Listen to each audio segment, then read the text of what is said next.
बिस्मिल्लाहिर्रहमानिर्रहीम अस्सलाम वालेकुम। बेटे अभी हम जो टॉपिक स्टार्ट करेंगे जिसके बारे में डिस्कस करेंगे वो है अर्थ अ ह्यूज मैग्नेट, यानी ज़मीन जो है एक बहुत बड़ा मैग्नेट, मिकनातीस।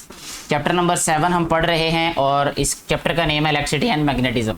सबसे पहले इस टॉपिक में हमें बताया जा रहा है कि earth behaves like a huge bar magnet. ज़मीन जो है ये ऐसे ही बिहेव करती है जैसे कि एक बार मैग्नेट, क्योंकि इससे प्रीवियस जो लेक्चर था उसमें हमने बार मैग्नेट के बारे में देखा, उसकी प्रॉपर्टीज़ के बारे में पढ़ा। तो अब उसी से रिलेटेड जो है वो हमें बताया जा रहा है कि जो ज़मीन है ये भी बार मैग्नेट की तरह ही बिहेव करती है। Let's explore it by doing an experiment. एक तजर्बा करके इस बात को मजीद वाजे करते हैं। Place a bar magnet along east west direction on a table. Table पे ईस्ट वेस्ट डायरेक्शन में रखना है इसको। Suspend another bar magnet from a stand using a thread over it. इसके ऊपर एक और बार मैग्नेट रखना है, ठीक है, so that it can rotate freely as shown in the figure, ताकि ये आसानी से आज़ादाना जो है वो घूम सके, जो लटका हुआ है वो आज़ादाना घूम सके। फिर क्या होगा, कहता observe the direction of suspended magnet when it comes to rest. Observe करना है कि जो लटका हुआ मैग्नेट है उसकी डायरेक्शन क्या होगी। You will observe that the suspended magnet also comes to rest along the same direction as that of magnet below it, यानी जो नीचे रखा हुआ मैग्नेट है बिल्कुल वही डायरेक्शन हो जाएगी, but with opposite poles near each other. लेकिन जो पोल्स होंगे वो ऑपोजिट होंगे। जैसे देखें यहाँ पे आपको जो पिक्चर में नजर आ रहा होगा कि जो नीचे पड़ा हुआ है टेबल पे उसका नॉर्थ पोल इधर है, जबकि सस्पेंडेड का साउथ पोल इधर है, और इसी तरह ऑपोजिट साइड ये साउथ है, ऊपर जो है वो इसके नॉर्थ है। फिर इसके बाद मजीद जो है वो हमें बताया जा रहा है, अब कहता है अब रिमूव कर दें, जो नीचे टेबल पे रखा है उसको रिमूव करें, यानी उसको हटा लें उस मैग्नेट को। Remove the magnet placed on the table in the above experiment in which direction does the suspended magnet comes to rest. Now why does it happen, अब ये क्यों हुआ। द अर्थ कंपेल्स, जमीन जो है वो धकेलती है the suspended magnet to do so. इस तरह करने के लिए जो जमीन है वो उसको फोर्स करती है। This happens as if a very large magnet is present in north south direction.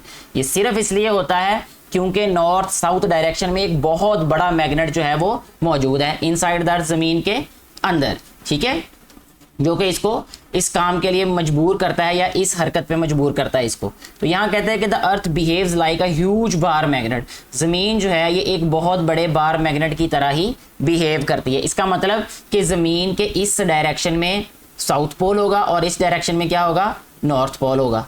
ठीक हो गया जी बेटे। नेक्स्ट है मैग्नेटिक कंपास। मैग्नेटिक कंपास क्या है, कहता place a swing needle on the table.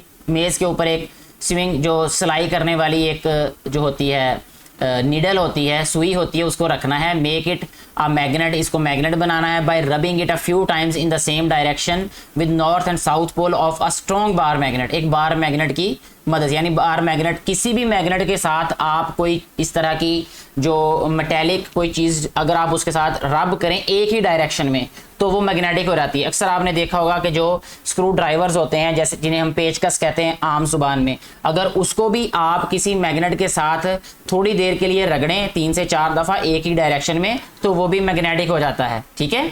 अब सेकेंड नंबर पे हमें कहा जा रहा है कि tie one end of a thread with the needle. एक सिरे को आपने थ्रेड यानी धागे का सिरा बांध देना है नीडल के साथ, and other with the pencil, और दूसरे को पेंसिल के साथ बांध देना, जैसे ये आपने सामने दिखाया हुआ है पिक्चर में।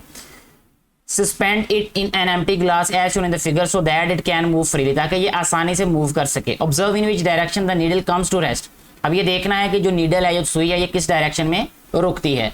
डिस्टर्ब द नीडल, अब नीडल को डिस्टर्ब करें। Does it come to rest again in the same direction, क्या ये उसी डायरेक्शन में आती है। Does it stay always in north south direction, क्या ये हमेशा नॉर्थ साउथ डायरेक्शन में रुकेगी। कहता है magnetic compass is also made on this principle. इसी प्रिंसिपल पे मैग्नेटिक कंपास बनाया जाता है, कंपास भी कहते हैं इसको। It is use to find the direction at any place, किसी भी जगह पर अपनी पोजीशन को फाइंड करने के लिए, देखने के लिए हम कंपास यूज़ करते हैं। और क्योंकि कंपास के अंदर भी मैग्नेटिक नीडल होती है और वो हमेशा नॉर्थ साउथ डायरेक्शन में रुकती है, ठीक है, उससे फिर डायरेक्शन का पता चल जाता है कि हम कौन सी डायरेक्शन पे हैं या हमारी जो है वो पोजीशन क्या है। इसके बाद में बताया जा रहा है वर्किंग ऑफ मैग्नेटिक कंपास के बारे में, यानी ये वर्क कैसे करता है, कैसे काम करता है। Let's perform an experiment to know the use of magnetic compass. अच्छा जी, कहता है to know directions at any place put a magnetic compass on the table और ग्राउंड। ज़मीन पे रखें इसको या टेबल पे रखें। Its needle will stay along north south direction, इसकी जो सुई है वो हमेशा नॉर्थ साउथ डायरेक्शन में रुकेगी। वजह क्या है, क्योंकि ये मैग्नेटिक होती है और मैग्नेट में ये खूबी होती है कि जब उसको हम सस्पेंड करते हैं आज़ादाना तो हमेशा नॉर्थ साउथ डायरेक्शन में वो रुकता है। Ensure there is no other magnet और any object made of iron near it. आपने ये ध्यान रखना है कि लोहे की बनी हुई कोई भी चीज़ या कोई मैग्नेट इसके करीब नहीं है, अदरवाइज वो डिस्टर्ब करेगा इसको, जैसा कि हमने इससे प्रीवियस पेज पे चेक ये एक्सपेरिमेंट भी किया था। ये rotate the compass slowly until the north pole of the needle is aligned with the north direction end of the compass. यानी आपने कंपास की नीडल को जो नीचे हमारे पास प्रिंटेड होगा, यानी प्रिंटेड भी होगा ना, तो उसके बिल्कुल एंड सामने रखना है, तो वही हमारे पास नॉर्थ डायरेक्शन होगी। अब यहाँ पे डू यू नो में बताया गया है कि a magnetic chip is built in a credit card of a bank. Bank के अंदर जो है वो एक मैग्नेटिक चिप लगाई जाती है। The ATM machine is program to read the data of the user present in the chip. तो वो उस चिप पे जो डाटा लिखा होता है उसको वो मशीन जो है वो रीड करती है, यानी उसमें ये प्रोग्राम उसमें प्रोग्रामिंग की होती है। In this condition the magnetic compass will indicate correctly the 4 directions marked on it. और इसी तरह जो कंपास है वो हमें बताता है कि अगर नॉर्थ डायरेक्शन पे हमने वो नीडल को रखा हुआ है, यानी नीडल को अलाइन किया है, तो बाकी डायरेक्शन जो है वो उसी हिसाब से हम उसको पता चला सकते हैं। इसी तरह सहराओं में, समंदरों में बेटा जो डायरेक्शन है उसका पता चलाया जाता है, इवन हवा में भी। ठीक है, मुझे उम्मीद है कि ये टॉपिक आपको अच्छे तरीके से समझ आ चुका होगा। इस वीडियो को यहीं पे ख़त्म करते हैं। कोई कन्फ्यूजन हो तो नीचे कमेंट बॉक्स में ज़रूर बताइएगा, मैं कोशिश करूँगा आपकी कन्फ्यूजन को क्लियर करने की। Thank you very much.